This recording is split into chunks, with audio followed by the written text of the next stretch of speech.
Over the years, I have worked on a lot of people, especially women, to attract their life partner, soulmate, twin flame, or husband. And I have worked on people just once before they were able to attract a life partner. I've worked on people for several weeks, a couple of months, and the longest was a lady that I worked on for about 6 months before she attracted her life partner and then got engaged and married. I tend to give my clients homework, those who are looking for a life partner, and those who have carried out the homework have been quite successful in attracting their life partner.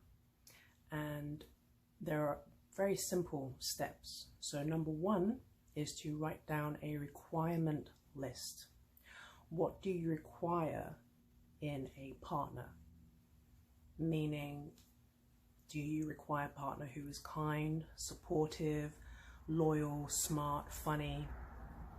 And you want to write down as many positive terms as you like. So rather than saying, I don't want someone who lies and cheats, you would write down the positive term. I require that my partner is honest and faithful. Instead of saying, I don't want a Democratic or I don't want a Republican, you would say, I require that my partner shares the same political views as me. And you can do that with religion. You want to include very specific things like they're single, they're available, heterosexual, bisexual, homosexual, whatever it is that you require. They live in the same city as me, or they speak the same language as me, okay? And some fundamental things, like if you love traveling, then you want to write that this partner loves to travel and is a great travel buddy.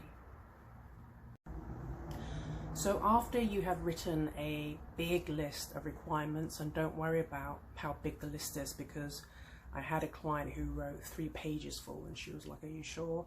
And I said, yeah, just go for it. And she ended up marrying someone and he fulfilled all 3 pages. So don't worry about the length and the amount, right? But just get really intentional on what it is that you require. The second part is writing down how you want your relationship to be. Do you want it to be spontaneous, adventurous and fun, or do you want it to be calming and harmonious and peaceful? Or do you want the two of you to be a power couple who's going to, take on the world? And or do you want someone who makes you laugh and you're like best of friends? So do you want to feel supported and seen? And write down whatever it is that you want to feel in the relationship. What kind of relationship do you want? Do you want total transparency, or do you want a lot of freedom? So it's really important to be very specific about the type of relationship that you want. How do you feel? How does the other person feel? How do you make each other feel? And that's not making the other person responsible for your feelings, right? Because remember, you're not half a person, you're not incomplete, okay? As well as writing down your requirements, you want to look over your requirements and actually circle what you need to work on. So, for example, if I say that I require a partner who is patient, however, yet I am not patient myself, then I get to circle that and I get to work on it. And you might say, how do I work on that? Well, don't worry. As soon as you set the intention to work on something, the universe will bring you people and situations to help you work on something. Life is very abundant with lessons. But the point is, we get to become the person we want to date. If I want someone who is patient to come into my life, then I get to be patient. The next part is writing down all the things that you want to do with a partner. And it could be simple things like going to your favorite restaurant, or going to a concert or a music festival or a comedy show, or traveling. So write down all the things that you want to do with a partner. Then one by one, you're going to start doing these things for yourself, because it is really important that you fill your own love bucket.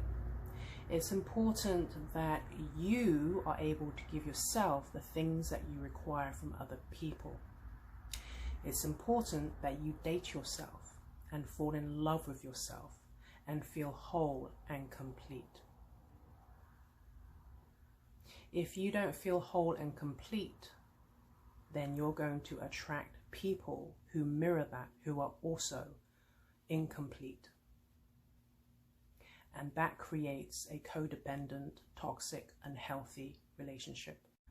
When you date yourself and you fall in love with yourself and you appreciate yourself and you give yourself the things that you want other people to give you, you start raising your standards, improving self-love and self-respect, and raising your vibrations. When you start raising your vibrations, you're going to attract someone who is also of a high vibration. And then you can have a healthy relationship that will last. So even if you cannot afford energy healing or past life clearings or trauma releasing sessions, you can still do the homework. Writing down a list of requirements, what you require, be very specific, and you can include physical attributes. You can say, I want him to be 6 foot, or I want him, my requirement is that he has nice hands, or whatever it is, right? Blonde hair, black hair. You can include these things. So write down your requirements. Circle the things that you get to work on and start working on them. Write down how you want to feel and how you guys make each other feel.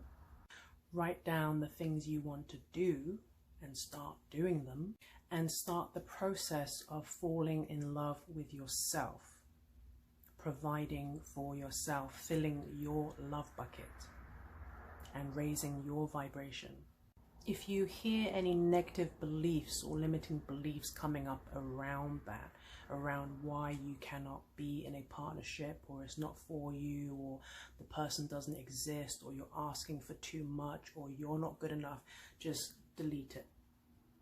Stop, delete, cancel, and shift your focus, right?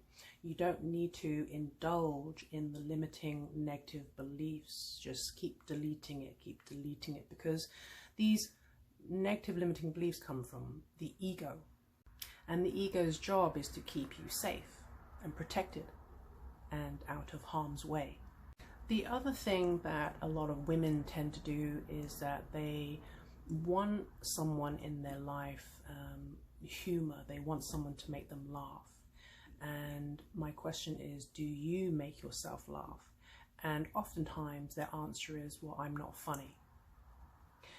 Well, then you get to read funny books or watch funny programs, or watch things that make you laugh, so that you can create that laughter for yourself.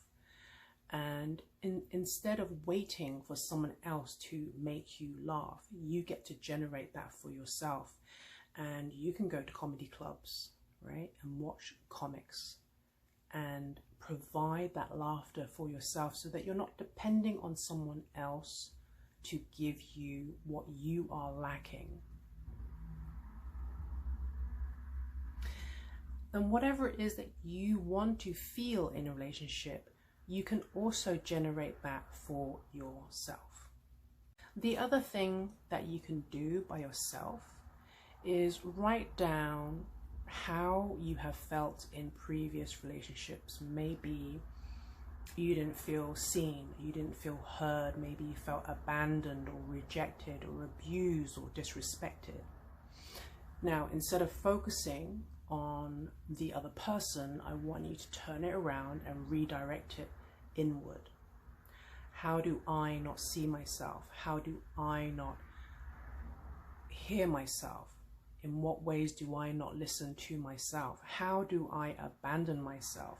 How do I abuse myself? How do I disrespect myself? And this is not letting the other person off the hook, right? It's not bypassing anything. But when we spend time focusing on what other people have done to us, it just feeds the ego. It doesn't promote growth and expansion for ourselves. And ultimately, if we do not learn the lessons from each relationship, we're just going to repeat it. So if you want to expand and grow, look at the ways that you do the same things to yourself and start working on that.